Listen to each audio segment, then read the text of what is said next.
Hello, my friends. It's been a long time, but I, Jaden Kingdom, am back to guide you through the wasteland. But this time, I wish to talk of a different type of land that you may find yourself on a journey through, and that is the journey of your mind. More specifically, my friends, I wish to talk about depression. It affects a great many people, including those in the wasteland, and some do not even know that they may be suffering from depression. They may not know how others are suffering from depression or dealing with their own depression, or others are dealing with their depression, maybe in positive ways, hopefully in positive ways, my friend. And normally I do not read anything, but I had to write down my thoughts on this topic. So, my friends, sit back and I hope you listen, maybe learn, maybe we'll all learn something about each other and find ways to help each other through the mind. Now, my friends, some say depression is just feeling sad or feeling pity for yourself, and that a walk in the sun, especially woods, will cure it. If only that were true. If only that were true. Depression can exist on many levels, ranging from, of course, sadness to anger, and even hyperness can appear in depression, my friends. If you can believe that, of course. It can have different triggers and different treatments, my friends. And some of you have listened to me describe depression like cake, my friends. Why? Because of the many levels and many triggers that depression has for some or many. And that is the analogy that I find works the best. Because cakes have layers, my friend. And cakes can be as varied as anything. It's up to your mind what the cake looks like. Am I right, my friends? Of course. Cakes have a base. They start with a center, my friends. Sometimes it's chocolate sponge. I prefer chocolate sponge myself. Could be vanilla sponge. Could be red velvet. Depends on you, my friends. It could also have fondant right on top of that base. And then on top of that is frosting. Some cakes have a lot of different layers of frosting and fondant and sprinkles, my friend. And some even have cherries on top. Those cherries, in regards to depression, can be the things that make the whole cake topple down, can they not, my friends? So what is the base of depression cake, my friends? Some would say emotion is the base of the depression cake.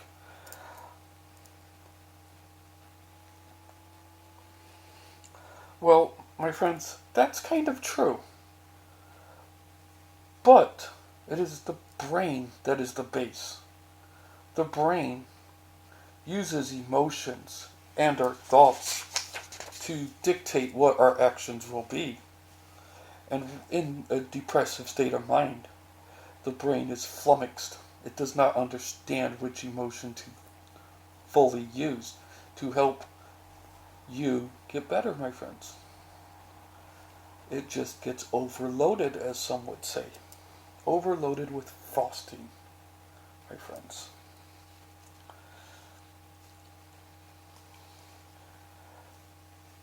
Now, there are other forms of mental impairments or disorders that one can suffer that may or may not include depression. So again, layers on different cakes and different toppings. But I'm not going to go into all those. There's too many for me to deal with, and I don't know enough about all of them to really accurately describe without offending everybody, or to really help anyone with those. A lot of them need a lot better resources than I have available to help accurately deal with the various disorders. But hopefully I can help some with depression. So, what causes depression? Well, it's easy to say things like, oh, your grandmother dying caused the depression, or having your heart broken by someone, or losing a video game. Sometimes that is the final straw that broke the camel's back, my friend.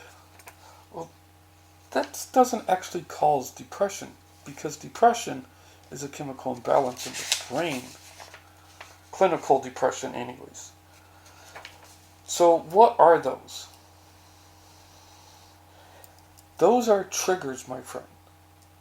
And in my years of talking to people and professionals, especially, it's never just one trigger. The trigger that leads down to the spiral, that finally leads down the spiral of depression, is just the icing on the top of other things, my friend. So when somebody tells you you're depressed and they just got broken up, and you say, well, get over her, or get over him, or get over they, then you're not really dealing with their depression. You're dealing with the one trigger, and maybe not in the most positive way, because you're acting like that one trigger is easy to overcome. So, my friends, what are the signs of depression? Well, again, these can be as varied as grains of sand in the desert, my friend. The most common signs are changes in appetite. You might not eat as much as you used to, or you might eat way, way more, my friends. Sleeping, lack of sleep, losing out on sleep, sleeping 1 or 2 hours a night, and being awake the rest of the night. That could be a sign of depression. Uh, Lack of hygiene, people not taking showers, people not even brushing their teeth could be a sign of depression. It's not always a sign of depression. It could be just a sign of having bad hygiene habits, but it could be a sign of depression if it goes on for weeks upon weeks, my friends. Difficulty thinking, not being able to concentrate on the task at hand could be a sign of depression. Irritability, getting angry at minor, what most would consider minor things. That could be a sign of depression. Could be a sign of other things, but it could be a sign of depression as well. Suicidal thoughts. Hopefully in another video I will cover suicide, but yeah, this is a big one. Somebody thinking suicidal thoughts is definitely gone beyond the rational way of thinking, and really need your help. Really should see a professional. And depression can even manifest itself in physical pain. Because once again, where is that? The brain has been overloaded.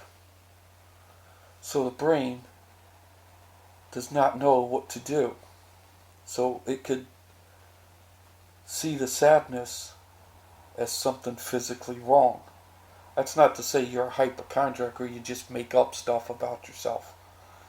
Or there is actual clinical hypochondriac, which is much different than just making stuff up. So, my friends, if you have clinical hypochondria, you should seek help. Now, there are positives to dealing with depression. There are positive ways, but I want to touch on the negative ways, because the negative ways are seen a lot, especially on social media, and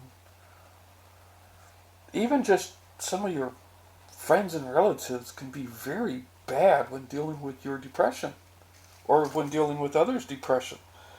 So, let's see. Don't force a depressed person to attend a party or other gathering. Somebody that's suffering depression might not be good company. especially around large groups, because a large group can manifest other types of signs of depression. Manifest irritability, manifest wanting to run, manifest suicide for some because they just are too overwhelmed by large groups. It's not to say everybody that depressed that gets in a large group has those thoughts, but it's probably best to avoid that sort of situation, my friend.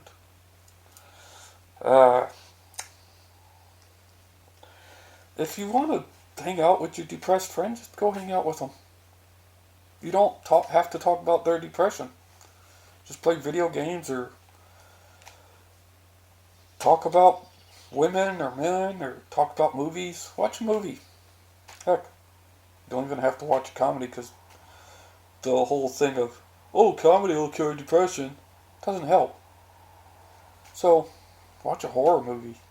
Heck, make fun of the people that are getting slaughtered by Jason or Michael or Freddy. Heck, even watch the remakes of those movies.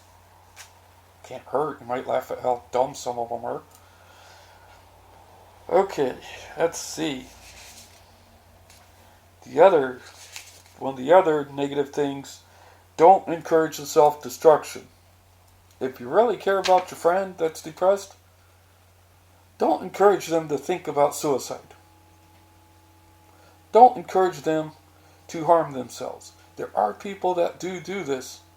Not just trolls. And I am not a troll, by the way. I live by a river. In a cabin. Not under a bridge. But really, seriously. Don't encourage the negative behavior. Work through the negative behavior. But don't say, oh, okay, you punching that wall and breaking all the bones in your hand was probably the best way to handle your anger at the time. Well, it might have been a good way to handle the anger because you just broke your hand and are in a shitload of pain, right? Of course. Okay. And, my friend, the worst thing that I find when people deal with depression is guilt tripping people who are depressed. Do not guilt trip somebody, my friends. Do not say, well, if you do this, think about how I'm going to feel. Because a depressed person may be thinking about how you feel in their mind. They may think that they disappointed the hell out of you, and you saying, think about how I feel, is really going to push them over the edge, my friends. It's going to send them straight to the bottom, in more cases than not. So, my friends, don't do it. Got it? Thank you. Okay, so if you have depression, what can you do? Well, honestly, the first step is recognizing that you have depression. That may sound stupid, but that is the first step. Recognize that you are depressed. Recognize that it's just not a moment of sadness. Recognize that you're not crying just because you watched Old Yeller. You're crying because you've been down a lot longer than that. Okay, my friends. Now, the next step, it could be 100 steps, or as I call them, baby steps. Because you can take small steps. And sometimes small steps are better than big steps or great leaps. Because when you're depressed, you may not be looking at the different layers, you're looking at the whole cake. So each layer of frosting that you remove is a step. May not be a big step, but it's a step. So, steps could be, now this may sound crazy, and it's not crazy, it's not meant to be taken lightly. But a step can be as simple as eating breakfast, taking a shower, going out your front door even if you don't go down the street.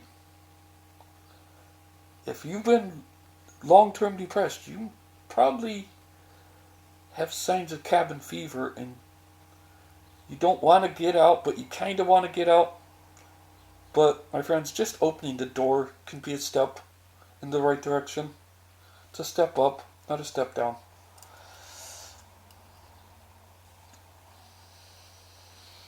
So, my friends, there are, of course, more examples of baby steps. Calling a friend and just saying, do you want to hang out? Or saying, can I talk to you? That's a step, my friend. Bigger steps, pardon, bigger steps would be contacting a counselor, going to the hospital, contacting a psychiatric center. Those are big steps. Those are very important steps. But if you can't do it right away, work your way towards those steps, my friends.